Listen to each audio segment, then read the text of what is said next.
Oh my God, the sun is out and it's going to be 70 today. Are we kidding? This is amazing. And by the way, your host, the dog, has shorts on. I'm glad Jimmy doesn't do bottom shots. First time in 9 months that I've donned Bermuda shorts. It's a Monday, the 21st of April, 2014. Welcome to another edition of Weber This Week. On the couch, my longtime friend Emil Bove joins us this morning, and we're going to talk, obviously, about some politics regarding the Seneca Falls situation, the town board, which obviously Emil is a member of, and obviously he's an attorney. We'll get up close and personal with Emil Bove on some topics this morning. First off, Emil, good to have you in. Thank you for joining us. Good morning, Harold. It's nice to be here. It's nice to have you in, and of course, Emil, for the people that, obviously a lot of people in the area that are checking us out today know you because of your status in Seneca Falls, but for the people that may not know you, give us a little bit about your background, where you were born, where you went to school, et cetera, et cetera. Well, I was born in Syracuse, grew up here. My father was Dr. Bove, and I'm the youngest of 4 children, went to Minders, graduated from Colgate University, got a law degree, practiced law since then. I worked for the New York State Attorney General for 15 years, retired in 2011. I'm now working with Madej, Miris, and Ricky down the street, and I'm on the town board. And I just want to say I have 2 wonderful sons, Emil and Vincent, and Lynn, my wonderful wife.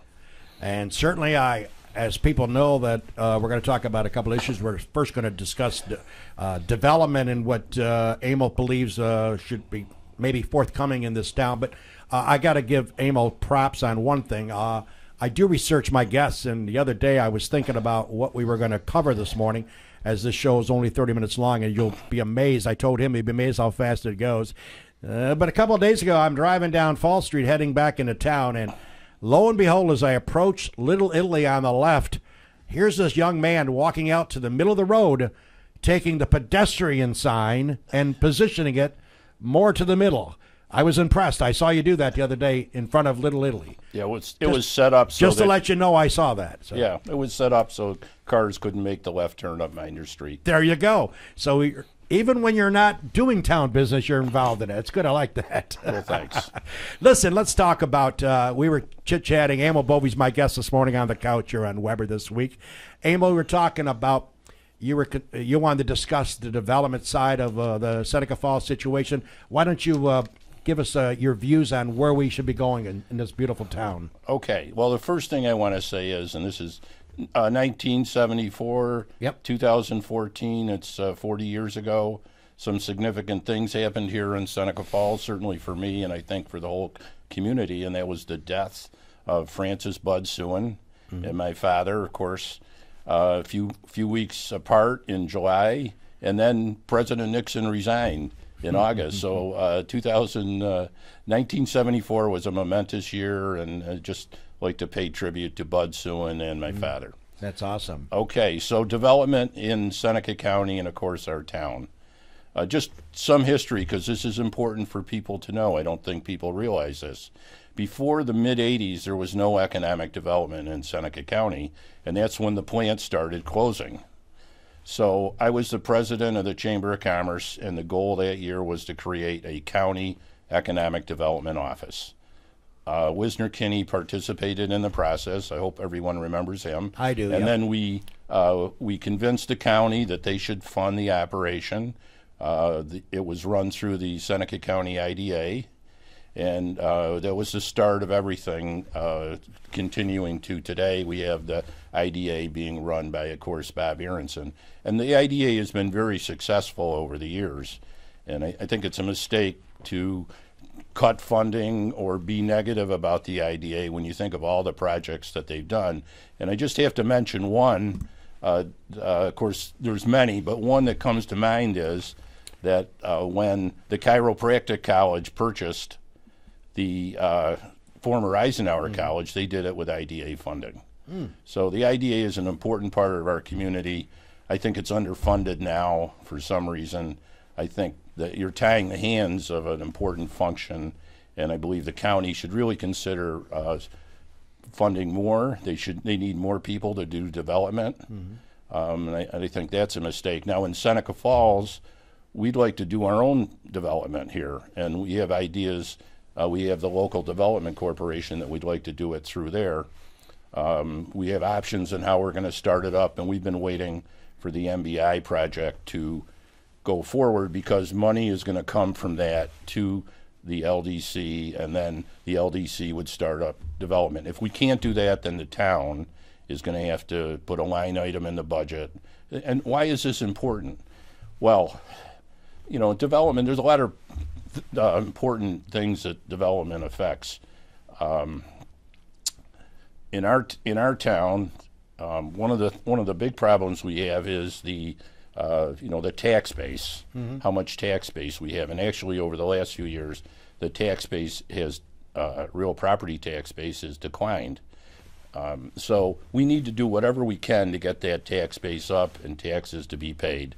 And so we need IDA projects or development projects. There's different ideas about development. Do you do development manufacturing? Do you do development retail? When we were in the 80s and the 90s, we did a lot of retail. We did the outlet mall. And of course, after that, there was the petrol. Why is retail development good? Well, it generates sales tax. Sure. Why is sales tax good? Yeah. The county gets a big chunk of sales tax. I don't know where Seneca County would be if they didn't have the sales tax that comes in from all the retail, the outlet mall, whatever. It's a huge chunk of change. I don't know what it is. So people have different ideas of development. I've always been a proponent of sales tax generation. There's other things you can do, but I see a future if you focus on development and sales tax development, that money can be used to bring down the real property tax. Certainly it's brought down the county tax.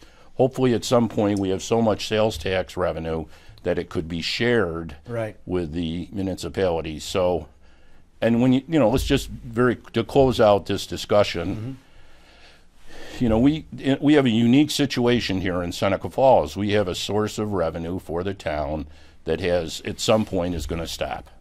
We have the landfill that makes a payment of almost $3 million a year. They also pay a big real property tax. So we know at some point, whenever, that's going to stop. Right. And we have to be taking action now. Brad Jones, I think, recently said, we should be working towards that day, and I think he's right. We should be doing development now with an eye towards that future, because that's a big hit. When that money stops coming in, the things people are used to, we're going to have to find another way to pay for it. Good. Speaking of the IDA, the only comment I would make on that, and I'm not a naysayer, I believe it's important to have an IDA. It's important that what Bob Aronson and his committee do. The only drawback that I personally have, and it's a personal comment, is that I believe in past few years the IDA may have awarded funds for a particular business or businesses. And if a business says, Emil, they're going to hire 25 employees in the next 3 years, and they hire 4, then I don't think that maybe they weren't doing a wonderful job, in my opinion, to go back and track what you say you're going to do to get the funds. I think that's an honest criticism of what used to happen. Maybe it isn't the case anymore. The only opinion I have, and I've been following a lot of these stories with the IDA giving 20,000 here, 100,000 here, 50,000 here.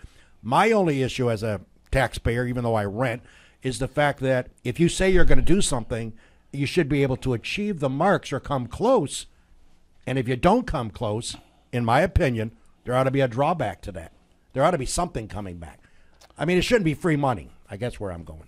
I think that's a legitimate concern. And what's happened statewide is the state passed a Public Authorities Accountability Act. Okay. And so an agency such as the IDA now has to file an annual report of all different types. But one of the things they have to file, and this is filed with the state comptroller, is a report on the recipients of their loans or their projects, whether they're meeting their goals. Okay. So it is being tracked now. Excellent. Emil Bove is my special guest. And by the way, as we get ready to take our commercial break, we'll probably do that right now. We got a couple more topics to talk about, a couple of hot topics, obviously. But I want to give kudos to him as well and the rest of the town board. They finally got a new audio system. Thank Lord. I'm so thrilled. I wish I had an ice cream sundae in front of me, because all these years I've been checking out the old village board, now the town board. Myself and Mary sometimes like to check out what's going on with Emil and the Delalases and the Chad Sandersons and the Don Earls. I couldn't hear them. I had it up to 99 on my volume on my Time Warner remote, but Emil tells me there's a new system in place, and thank you very much. That's one of my pet peeves for a long time. Well, we want people to be able to see our board meetings, and we want them to hear what we're saying. Oh, excellent. Well, listen, it's the 21st of April. Emil Bove, member of the town board. A couple more topics to get into, but let's hear from our great sponsors to make this show possible. Cedar Lake National Bank. Bill Ryan and his team for all of your banking needs. Offices in Union Springs and Aurora. A fine sponsor of this show for over 30 years. DA Liquor, Seneca Falls. Amy Padula and her great team will find that right spirit for you every time. Tell Amy the dog sent you. Steve Wadhams, Wadhams Enterprises, your employer of choice. Proud supporter of this show and local athletics. Bob and Leslie Oman, owners of the Oman Theater in Lions, as well as the Newark Pilots, a minor league baseball team with a major league ballpark.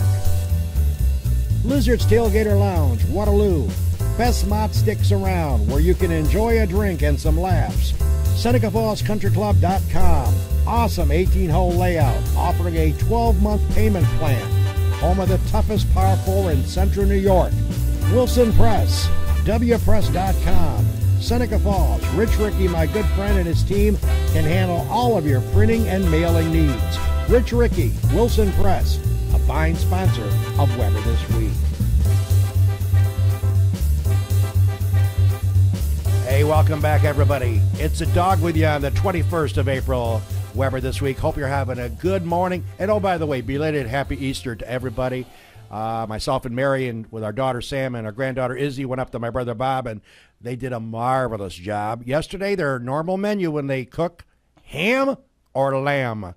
I went with the ham. It was great. Hope you had a great Easter. It was a nice day for a change, by the way, so that was nice too. Speaking of guests, next week, and talk about a historian, a guy that knows more about the Cayuga Indian Nation litigation, on top of litigation, and discussable items. There's all kinds of issues. Things are in court. Decisions coming down, hopefully in the next few months, from Second Court of Appeals regarding foreclosure issues, all kinds of issues. Brad Jones will be on the couch next week talking Cayuga Indian Nation as it relates to the county. And, of course, the latest bit of news, Mike Nizzolio and the State Assembly got something like $2.5 million to kick back to the county regarding the loss of income in respect to that. So Brad Jones will be here next week. I won't be here on the 5th. Jim will obviously be doing the show.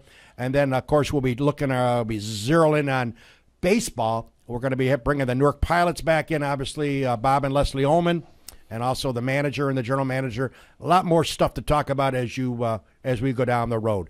But Emil Bove is my special guest this morning on Weber This Week. Emil, a couple quick comments, if you may. This past week, a decision made by Judge Falvey regarding the rail spur, regarding kicking it back to the town board, back to square one, according to the paper article. Give us a quick capsule of where that stands, or what's going to happen next. Well, I don't think it's my position to say what's going to happen next, because the landfill is the applicant. Right. So I think it's up to the landfill and their attorneys to decide what's going to happen next. Okay, very good. Well said. Now, a topic that certainly you can discuss, since you're right in the middle of it along with the town board. For a period of months, it seems like forever, the discussion of a new town hall. Should we spend the money? Should we renovate? Where should it be? You guys and ladies, et cetera, it's been going on for some period of time.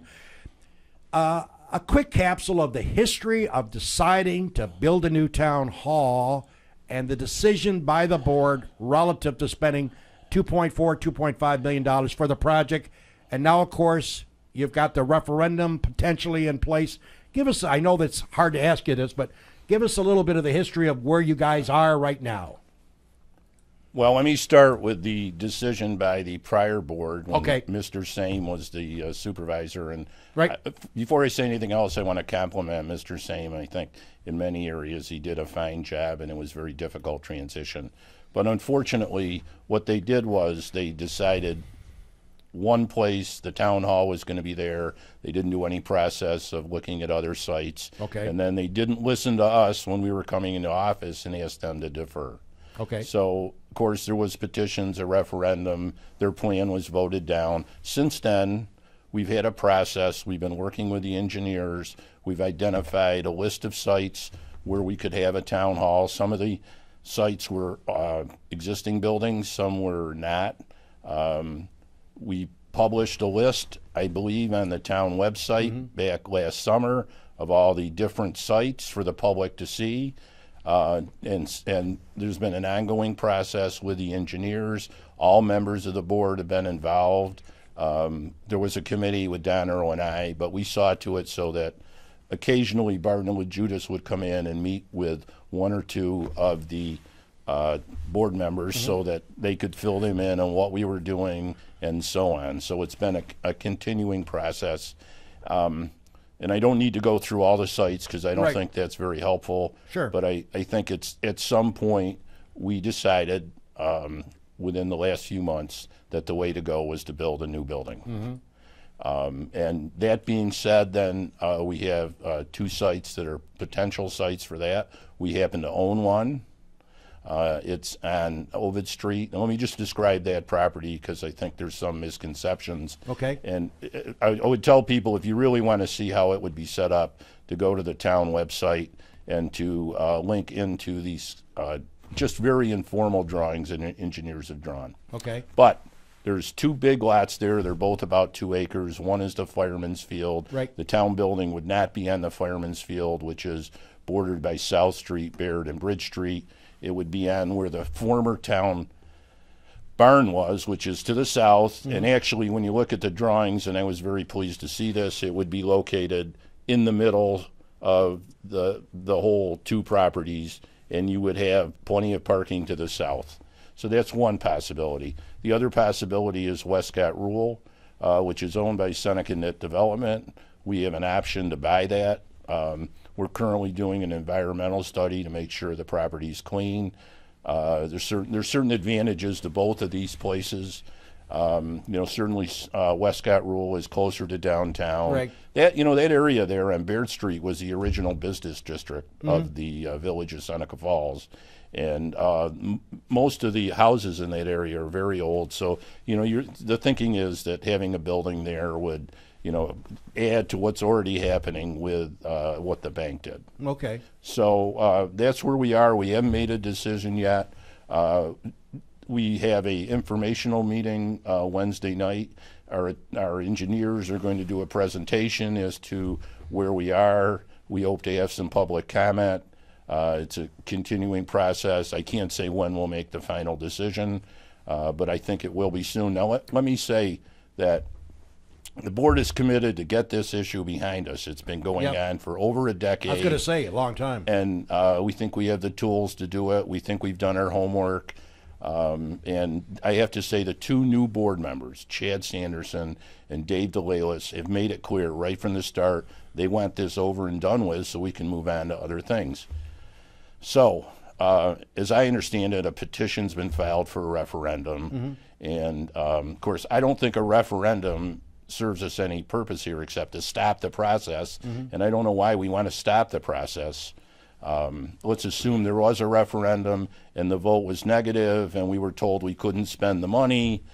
My understanding is, and of course we wait for word from the town attorney, is that we could pass another resolution just like the one we did. Why did we pass a resolution for the amount we did? Well, that's the amount that's in the fund. Right. So why would we pass a resolution for part of that and not the whole amount? So I think that's all well thought out. As I understand it, Chad Sanderson has objected to the petitions, so that's going to be heard in court, I believe, on May 1st before Judge Falvey. Then we'll find out if there's going to be a referendum. But the idea is let's get this behind us. The time is long past for it to be resolved. Well, being a Seneca Falls guy all my life, basically, having moved here in 1947 when I was a big deuce, 2 years old. Don't recall that move, by the way. But it would seem to me, and nothing against the Overstreet, but opinions are like noses. We all have them. If I had a ballot, and which I don't, it would seem to me that if the Westcott rule, where my mom used to work way back when, it would seem to me that would be more suitable for the folks from a distance standpoint versus the Overstreet one, correct? I mean, that's the one advantage, that being closer to the village or to the town as far as logistics. Yeah, I want to be careful here. I don't know that it's an advantage, but it's something to think about. I'm just curious. Because, we've been way out of the right town center on Baird Street, and right. Most people are moving around by car. Right. So I don't know that that's the determining factor. No, I understand. It's a good site. If we build the right kind of building, it would add to the character of the neighborhood. And, the important thing is for people like you right. and whoever to be talking to us so we get a feel right. for what people think. We're open to any suggestions and comments. And that's exactly what we're supposed to do, back and forth.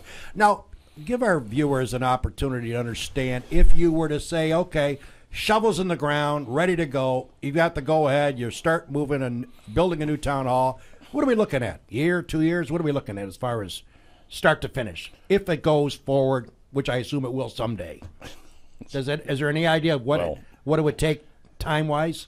We're hoping that with the design process and going out to bids later this year, and maybe starting construction in the late fall. Okay. I was just curious. I just didn't know that. Okay. Emil Bove's been my guest this morning, and it's hard to believe we're at 7 minutes to go with our show. And Emil, I'm sure there is a multitude of other topics that we could chit-chat about. What other things that are appearing in front of the board that you certainly would like to comment this morning? We've talked about the IDA development. You made some good comments regarding we need to look ahead to prosper our town. We touched on the town hall. That's a topic, obviously, of discussion. What are the things that you and the board are working on that you can share with our audience? Well, since we took office, which was January 1st of 2012, which is also the first day of the unified government, right. A major process has been going on, analyzing the assets of the town, and we devised an asset management scheme, and we've had to repair and replace many major assets. So this it's an ongoing process. We had to replace 2 very old pumps down at the water treatment plant in Fayette. That was a major expense. So there's the infrastructure, for whatever reason, is old and was not in good repair. Trucks were not in good repair, all sorts of equipment. So we've had to really spend a lot of time and attention on that. I think we're doing something out at the water tower on Auburn Road right now. There was some problem there with the piping. So it's really been a major process. The other thing, we did some reorganization. We got between the water department, the sewage treatment, and the highway department. We think that's worked out well. We think Don Wood and Mike Pickard are doing a good job in managing all those assets. Another thing that we've been working on, and of course people have different opinions about this, but the police department has been a major focus. I think with the increased responsibility of the police department, and I don't have the numbers, the number of roads, the square miles, the population. It's been quite a process, and I think we have to thank Stu Peenstra, although I wish he lived in Seneca Falls. But he's done a very good job. And we're hoping that the department will be accredited here, and that would be, largely due to his efforts, which is important. And, of course, there's many challenges facing us with all these issues with the police department, and we're currently negotiating a contract with the local union. So you can see it's, we've gone past the initial transition, and now we're dealing with a lot of day-to-day issues. Well, I must comment, and obviously a police coverage when we went to a town, and would we have enough coverage? Would they respond in time? You know, would they be able to get to our place in case we had a problem? I mean, certainly my opinion is just my opinion. I haven't heard of any negatives toward the police department as far as their response time. People I talk to, I guess, to me anyways, from what I hear, it's really been a non-issue. They do a great job, and they cover as best they can. So I don't know. I mean, I think you're right, and it's we see in police beat, and right. And of course it's brought to our attention that there's some serious criminal activities going on here. Mm-hmm. You know, I had some concerns when I took office. These kinds of things you're talking about, mm-hmm. but I don't feel that way now. And of course, Abraham Lincoln once said, "I don't think very much of a man who isn't smarter today than he was yesterday." So. You know, I think that's clearly been an area of focus. Very well said, and certainly it will be interesting. And I know my hometown, where I was born, Lyons, getting ready to go through the process, like Seneca Falls had done. Any words for Lyons, New York, and those fine people over there as far as getting their dissolution underway? Well, every dissolution type situation has different factors, and I know it's going to be a challenge for them. And I don't think the process now is as good a process as it was here, because here the plan was all developed before the people voted. Right. And it was kind of a contract with the people. There is no plan, as I understand it. Yep. They discussed things, but you know, I don't think the people voted on something that was submitted and approved. So. I think they're going to have a lot of work. They need a good consultant to help them. But I think personally, my feelings are the less government, the better. We live in a county where there's 30,000 people, and I don't know how many levels of government we have. And it's just less government, I believe, is better. I think a lot of people would vote for that. Well, Emil, thank you very much for carving 30 minutes out of your busy schedule for joining us. We'd love to have you come back down the road a bit. Thank you. It's been a pleasure. And nice certainly Emil Bove. And again, check out Finger Lakes TV. They definitely have their meetings on. You have to check the guide when they're being broadcast. But Emil, my longtime friend, promises me we have a new audio system, which has been one of my pet peeves for I don't know how long. I almost drew a remote through the TV one night. That's how bad it got. What are these guys saying? And these ladies, I couldn't hear a word. But thank you for that new audio system.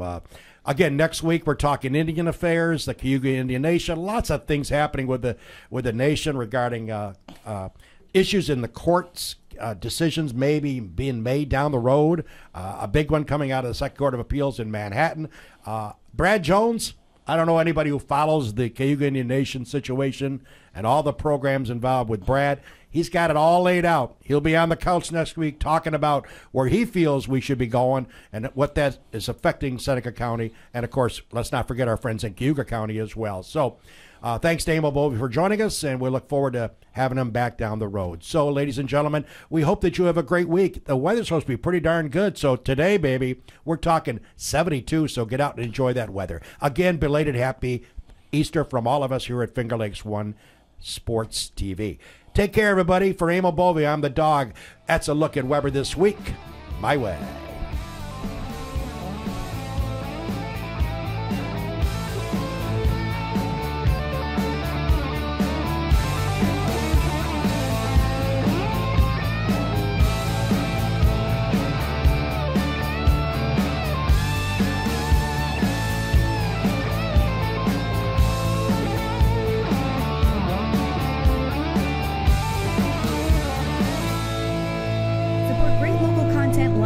by becoming a patron of FingerLakes1.com. Visit patreon.com/FL1.